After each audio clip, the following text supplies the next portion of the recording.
Markierung 1. Einführung. Hallo zusammen. Im Jahr 2023 haben die Menschen fliegende Autos erfunden. In der Medizin gab es enorme Fortschritte.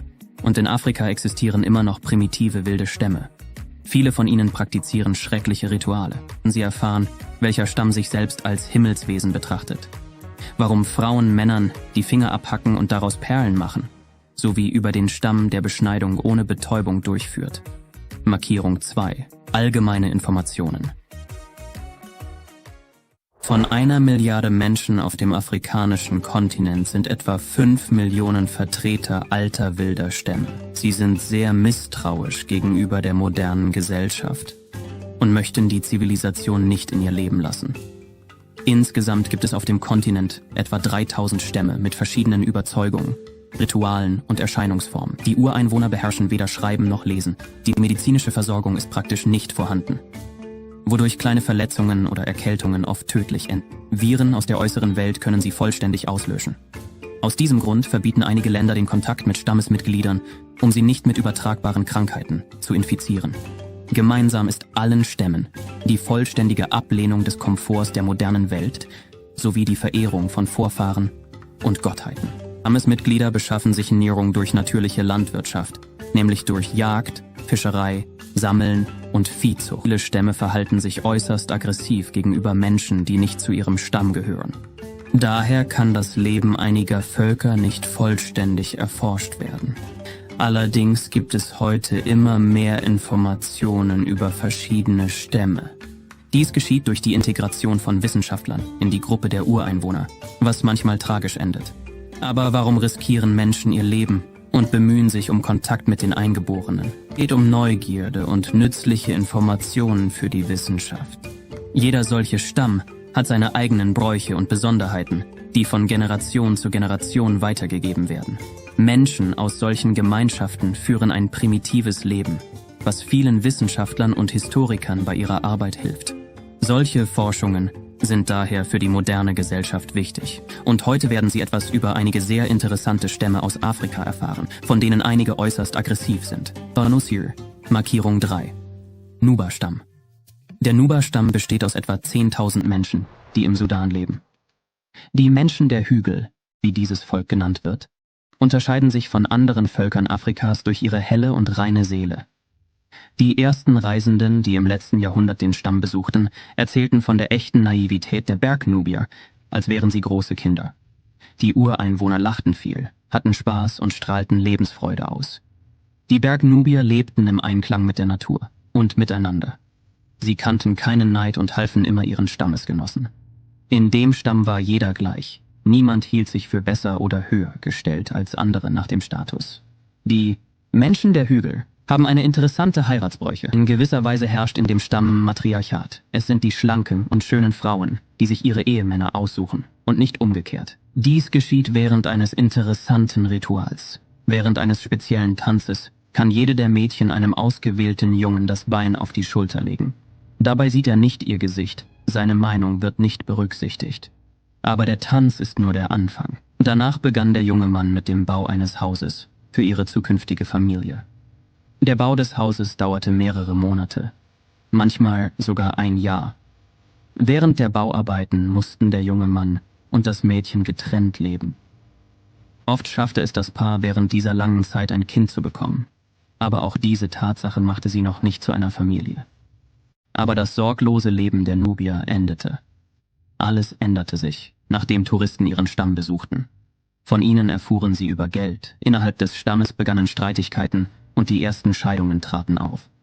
Viele junge Menschen begannen in die Stadt zu gehen, um zu arbeiten, was neuen Krankheiten in den Stamm brachte.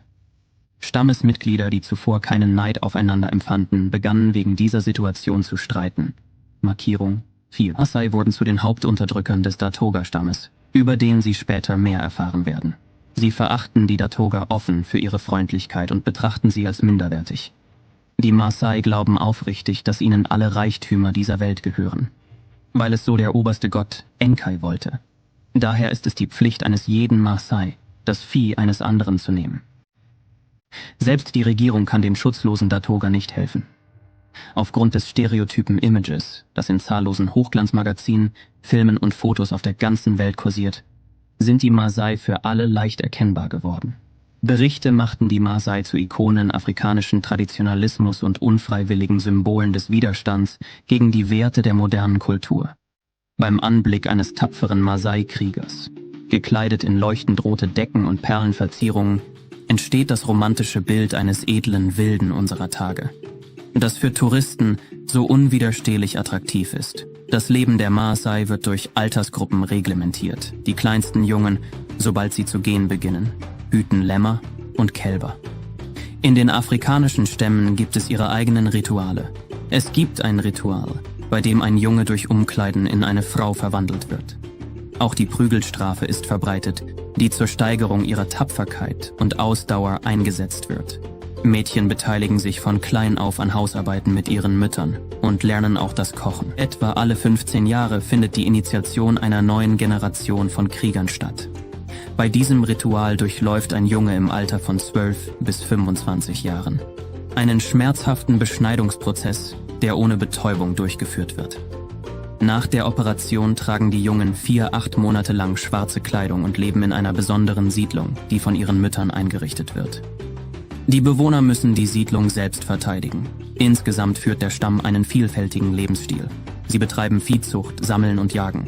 Die Maasai verzichten auch nicht auf moderne Annehmlichkeiten. Source in Advertisement, Markierung 5, Surma. In einer schwer zugänglichen Gegend auf einem Hochplateau, umgeben von Bergen auf allen Seiten, lebt das kleine Surma-Volk an der Grenze zwischen Kenia, Äthiopien und dem Sudan.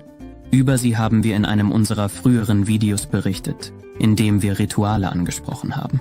Neben den Ritualen ist jedoch auch ihre Mythologie interessant. Im Großen und Ganzen ist sehr wenig über sie bekannt. Es ist sehr schwierig, dorthin zu gelangen, aufgrund der geografischen Lage. Und sie selbst streben keinerlei Kommunikation mit der Zivilisation an. Darüber hinaus berichten alle, die mit ihnen in Kontakt kommen, von ihrer Arroganz, ihrer geringschätzenden Haltung gegenüber Fremden und ihrem offensichtlichen Unwillen, selbst gegen Bezahlung zu kommunizieren. Diese Eigenschaft wurde sowohl von professionellen Forschern als auch von einigen hartnäckigen Touristen bemerkt. Sie halten sich wirklich für besser als alle anderen und argumentieren damit, dass sie keine Herren haben und leben können, wie sie wollen. Sie lehnen alle Errungenschaften der Zivilisation ab, außer einer, Gewehren. Diese helfen ihnen, die Angriffe ihrer Nachbarn abzuwehren, von deren Grausamkeit und Schrecken sie bereits gehört haben. Denn es handelt sich um das Mursi-Volk. Die Mythen über die Herkunft des Surma-Volkes, die den Forschern aus Island von den Bewohnern selbst erzählt wurden, sind interessant. Es ist erwähnenswert, dass die Ureinwohner sehr widerwillig und bruchstückhaft über ihre Herkunft mit Fremden gesprochen haben. Um überhaupt eine verständliche Geschichte zu bekommen, benötigten die Forscher mehr als ein halbes Jahr. Und wie sie selbst sagen, waren sie in den ersten 4 Monaten Ausgestoßene. Laut den Mythen des Surma-Volkes kamen sie vom Himmel, wo sie mit dem Gott Tugoi lebten. Eines Tages öffnete das Göttliche eine Öffnung in den Wolken und gab den Bewohnern Seile, an denen sie hinabstiegen. Aber dann riss eine Frau sie und der Himmel schloss sich. Die Wissenschaftler fanden heraus, dass die Surma sich tatsächlich nicht als Erdbewohner betrachten und behaupten, vom Himmel gekommen zu sein und dass das Objekt, auf dem sie ankamen, einmal einen Unfall hatte und sie haben den Kontakt mit ihrer Heimat verloren. Im Grunde genommen bestätigt ihr Mythos über die Herkunft dies. Markierung 6, Hama-Stamm. Die Hama sind ein freundliches und eigenständiges Volk, das im fruchtbaren Tal des Omo-Flusses lebt. Ihre herausragende Eigenschaft ist die Liebe zur schönen Kleidung und zu Schmuck. Am meisten schockiert der Brauch der Ehe, bei dem Männer Mädchen und Frauen quälen. Wenn Mädchen 12 Jahre alt werden, heiraten sie. Bei der Hochzeit tragen sie spezielle Halsbänder, die nicht abgenommen werden können. Durch ein spezielles Loch wird ein harter Stab eingeführt, den der Ehemann für regelmäßige blutige Strafen am Abend verwendet. Dieses Ritual bereitet beiden Vergnügen. Die Jungen schlagen die Rücken der Frauen mit langen Stäben und die Objekte der Bestrafung versuchen, Aggressionen zu provozieren und so viele Schläge wie möglich zu erhalten. Anhand der Anzahl von Narben und Brandwunden kann der Status und die Attraktivität der Mädchen in den Augen ihrer Stammesgenossen bestimmt werden. Die Bevölkerung des Stammes umfasst 40.000 Menschen. Die Lebensgrundlage bildet die Viehzucht. In den Hütten wird ein spezieller Lagerraum eingerichtet. Eine weitere Besonderheit des Stammes besteht darin, dass die jungen Männer über die Rücken lebender Bullen rennen. Ein Junge erhält das Recht zu heiraten, nachdem er das Tier überwunden hat. Frauen und Kinder leben in Hütten mit spitz zulaufenden Dächern. Dort gibt es einen Schlafplatz, einen Herd Männer verbringen die Nacht in speziellen Gruben, indem sie ihren Körper mit Erde bedecken, was das normale Atmen erschwert. Zu ihren Aufgaben gehören die Jagd und der Schutz des Gebiets mit den Hütten. Die Verbindung zu den Ehefrauen wird nur zur Fortpflanzung aufrechterhalten. Männer dürfen bis zu 4 Frauen haben, die Anzahl der Halsringe gibt die Reihenfolge an. Frauen können untereinander Beziehungen eingehen. Die Wilden sind in ihrer Entwicklung im Vergleich zu anderen Stämmen zurückgeblieben, denn sie zeigen keine Gefühle füreinander. Und als nächstes wirst du über einen der zahlreichsten Stämme der Welt erfahren, deren Traditionen und Rituale nicht so schrecklich sind. Markierung 7. Buschleute. Die meisten haben wahrscheinlich von den Buschleuten gehört. Dies ist ein Sammelbegriff, der auf mehrere indigene südafrikanische Völker angewendet wird. Sie jagen, sammeln, aber sie züchten kein Vieh.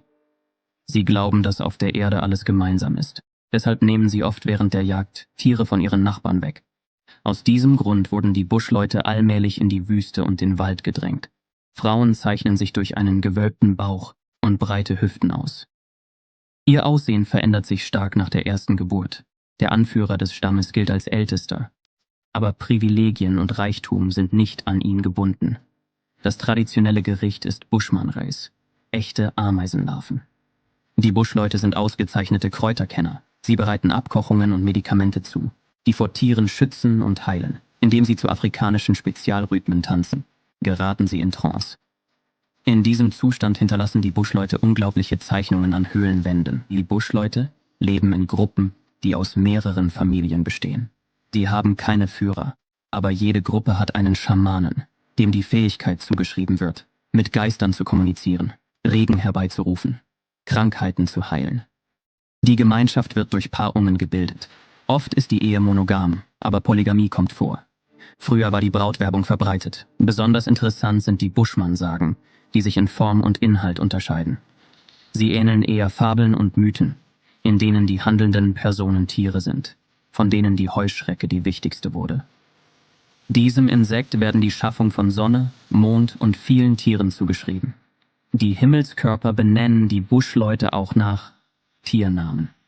Zum Beispiel nennen sie den Oriongürtel die Weibchen der Schildkröte. Markierung 8. Datoga. Es gibt eine Vielzahl von Stämmen auf der Welt, die praktisch von der Zivilisation abgeschnitten sind. Die meisten von ihnen sind rücksichtslose und grausame Ureinwohner, deren Begegnung mit dem Tod enden kann. Es gibt jedoch Ausnahmen von dieser Regel, den Datoga-Stamm. Die Datoga sind entschiedene Pazifisten, für die Mord die schwerste Sünde ist.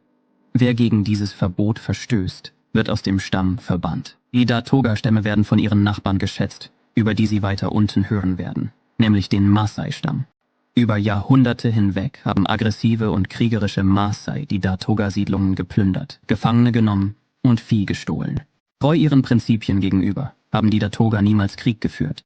Im 18. Jahrhundert beschloss der Stamm, seine Gebiete zu verlassen und in den Norden zu ziehen, weit weg von den Maasai. Allerdings trafen sie auch dort auf einen anderen, unfreundlichen Stamm und mussten noch weiter in den Norden ziehen. Die Datoga verwenden keine Kriegsbemalung, die für alle afrikanischen Stämme charakteristisch ist. Die Waffen der Datoga sind Speere und Bögen, die sie ausschließlich zum Jagen verwenden. Alle anderen afrikanischen Stämme haben längst die Kalaschnikow-Gewehre übernommen. Die Datoga lehnen die Segnungen der Zivilisation entschieden ab, abgesehen von heißen Getränken. An Feiertagen trinken sie oft und veranstalten Massenschlägereien, aber ohne Waffen. Dennoch kann man nicht sagen, dass die Datoga jeglichen Kontakt zur Außenwelt vollständig. Sie empfangen Touristen gerne, verkaufen ihnen verschiedene Souvenirs und verdienen damit gutes Geld. Die Datoga sind außergewöhnlich gastfreundlich. Gäste werden hier geliebt und respektiert. Das Familienoberhaupt wird ihnen auf jeden Fall eine Übernachtungsmöglichkeit anbieten. Und möglicherweise sogar seine Frau dazu. Die Bewohner des Stammes sind sehr konservativ. Im Gegensatz zu ihren Nachbarn haben sie ihre Traditionen in ihrer ursprünglichen Form bewahrt. Darunter auch den Glauben an Geister und die Praxis der Polygamie. Ein Mann kann eine unbegrenzte Anzahl von Ehefrauen haben. Entsprechend gibt es auch viele Kinder in der Familie, zwischen 10 und 40. Markierung 9. Mursi. Der Mursi-Stamm im Gegensatz zu den Nuba ist bewaffnet und aggressiv. Die Wilden missbrauchen Alkohol und verlieren manchmal die Kontrolle über ihre Handlungen. Sie können sich in Schlägereien gegenseitig bis zur kritischen Situation verprügeln. Gesamt gibt es etwa 6000 Mursi-Menschen, die in Äthiopien leben. Die Mitglieder des Stammes neigen zu heidnischen Ritualen. Der Tod wird von ihnen verehrt. Die Frauen praktizieren Heilung, Schamanismus und prophezeien Ereignisse anhand der Sterne. Ihr Aussehen ist unattraktiv. Sie sind ständig gebeugt. Der Bauch mit den Brüsten hängt herunter. Und sie haben obligatorische, durchhängende, durchbohrte Lippen. In dieses Loch wird jeder Mädchen im Kindesalter ein Stock eingeführt, dessen Durchmesser allmählich zunimmt. Am Hochzeitstag wird ein Teller in die Lippe gelegt, der einen Durchmesser von bis zu 30 cm erreicht. Die Mitglieder des Mursi-Stammes betrachten sich als Geister der Dunkelheit, die von dem Gott des Todes, Yandor, auf die Erde geschickt wurden. Damit rechtfertigen sie die schrecklichen Rituale und Traditionen, die von Generation zu Generation weitergegeben werden.